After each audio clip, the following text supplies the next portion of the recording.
All right, so today we're diving headfirst into the world of social media, which, let's be honest, is kind of like diving into the deep end of the internet sometimes. Definitely. But instead of swimming with sharks, we're dissecting a YouTube video called "Learn English with Podcast Conversation," episode 17. Okay. And now, before you think we're suddenly all about grammar lessons, I promise it's much more than that. Right. It's actually it's a conversation between these two people, Tom and Daisy, and they're basically like going deep on the good, the bad, and well, let's just say the ugly scroll of social media. It's a conversation we can probably all relate to on some level, Oh, right? yeah, absolutely. Especially now when these platforms are so ingrained in our lives. I mean, think about it. Facebook, Instagram, TikTok, they're like Yeah, like everywhere.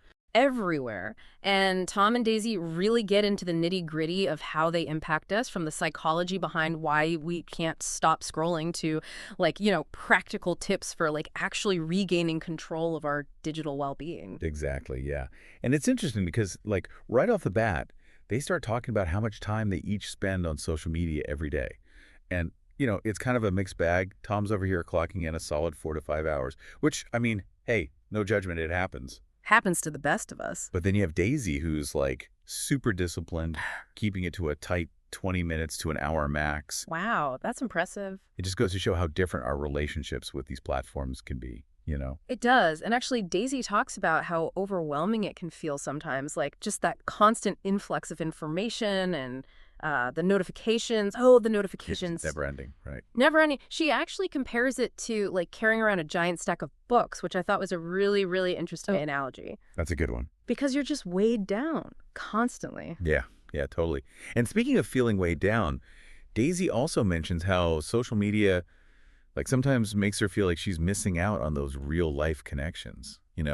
Like, instead of actually being there to celebrate with friends, she's stuck tagging them in posts. Right. It's like this weird substitute for actually being present in the moment. Exactly. And that brings up this really important point about the potential for social media to replace genuine human interaction. I mean, it's great for staying connected across distances and all, but But it shouldn't be at the expense of real life relationships. exactly. Yeah. Okay, so things get really interesting when they start digging into like the actual research about Facebook's impact on mental health. And let me tell you, some of it's a bit of a wake-up call. Yeah, it's kind of eye-opening for sure. They talk about how a study by this leading university in the US actually found a link between like heavy Facebook use and well, some negative effects on well-being. Basically, they're saying that the constant comparisons we make on there, the likes, the picture-perfect lives, all that can actually make people feel inadequate and unhappy. It's that whole comparison is the thief of joy thing, but amplified. Amplified, exactly. And they even mention this specific study by these researchers, Holly B. Shakya and Nicholas A. Christakis, who found that increased Facebook use was actually linked to a decline in well-being over time. So it's like, It's ironic, right? Like, we turn to social media to feel more connected, and it actually kind of backfires. totally. And there's more. Utah University did research too, and they found that seeing other people's like successes and happiness on Facebook often led to a decrease in life satisfaction. It's like we're bombarded with everyone else's highlight reel. Constantly. And we're stuck here with like the bloopers.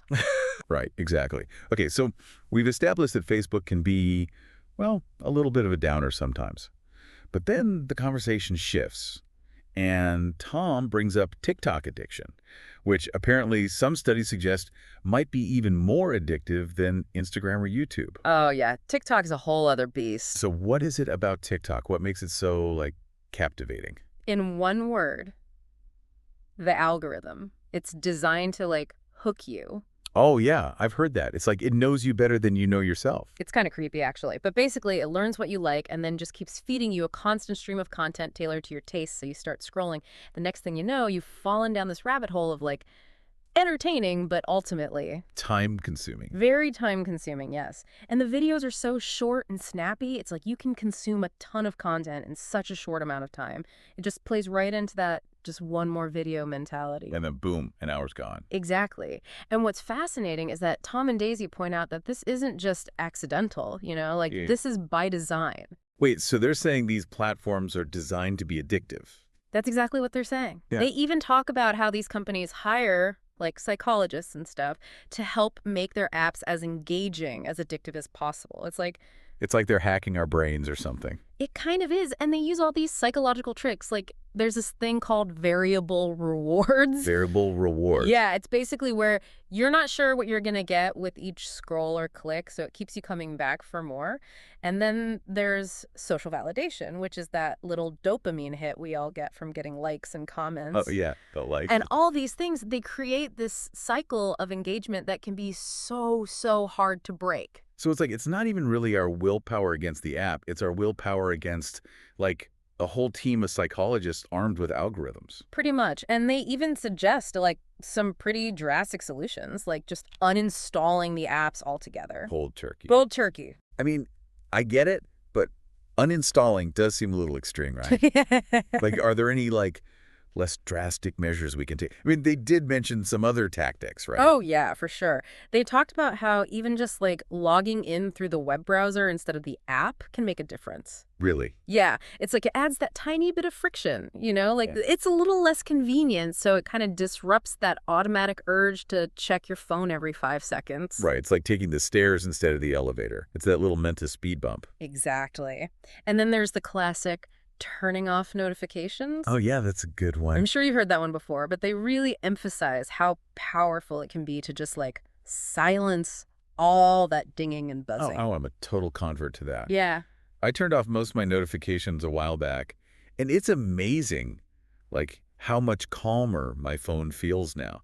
It used to be like this little, like, digital gremlin just, like, constantly tapping on my shoulder. Oh, I know. It's like, look at me, look at me. It's incredible how distracting those little red notification badges can be.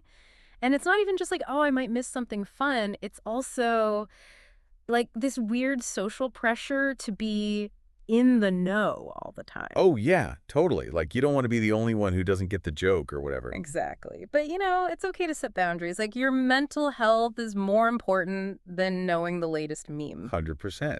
Now, another thing they mentioned, which I thought was kind of interesting, was the idea of only using social media on, like, a laptop or desktop computer. Have you ever tried that? I have, yeah. It's surprisingly effective, actually. Yeah, it's like by physically separating yourself from your phone, and making it a more deliberate choice to like go to a specific location to use social media, you create this kind of mental barrier. It's like designating a social media corner in your house or something. Exactly. It becomes more of a mindful activity rather than just something you do passively. Makes sense. And then, of course, there's the whole idea of like taking breaks and finding activities that help you disconnect and recharge, like outside of the digital realm. Yeah, like real life. Who knew? Right. And Daisy talked about how for her, it's reading. Like she finds a lot of peace and I think she said religious and self-development books were her thing. It's cool. It's interesting how different things work for different people. Like for some people, it might be reading. For others, it's like hiking or painting or, just spending time with friends and family. Anything that kind of helps create that sense of balance. Absolutely. It's all about finding what truly nourishes you, like what makes you feel more connected to yourself and the world around you. And social media can be part of that, but shouldn't be the whole picture. Yeah, totally. Okay, now shifting gears a bit, I want to talk about this other thing that brought up that really resonated with me, which is that feeling of unease we get when we're like separated from our phones, even for a short amount of time. I know I'm guilty of that. Oh, yeah, that phantom phone feeling. We've all been there. Right, like you check your pocket, even though you know it's not there. It's like this weird anxiety, but it just goes to show how like intertwined our phones have become with our lives. Totally. It's like they're practically an extension of ourselves at this point. Right. But again, it's all about finding that balance, making sure technology enhances our lives, not like controls them. For sure. And I think that's a perfect segue into Tom and Daisy's closing thoughts, right? Because they talked about this idea of ease of access and how it plays like such a huge role in our social media habits. It's true though, isn't it? Because those apps are right there on our home screens, just a tap away. Oh, yeah. They're like the digital sirens of the modern world, constantly beckoning us with those little red notification badges. It's true. It's so true. It's like, that bowl of candy sitting on the coffee table. You know it's not good for you, but it's just so hard to resist. It's the perfect analogy, right? And it all comes back to those visual cues. Like our brains are bombarded with so much information these days that they've become incredibly efficient at filtering stuff out. So those little icons, those notifications, they act as shortcuts, you know?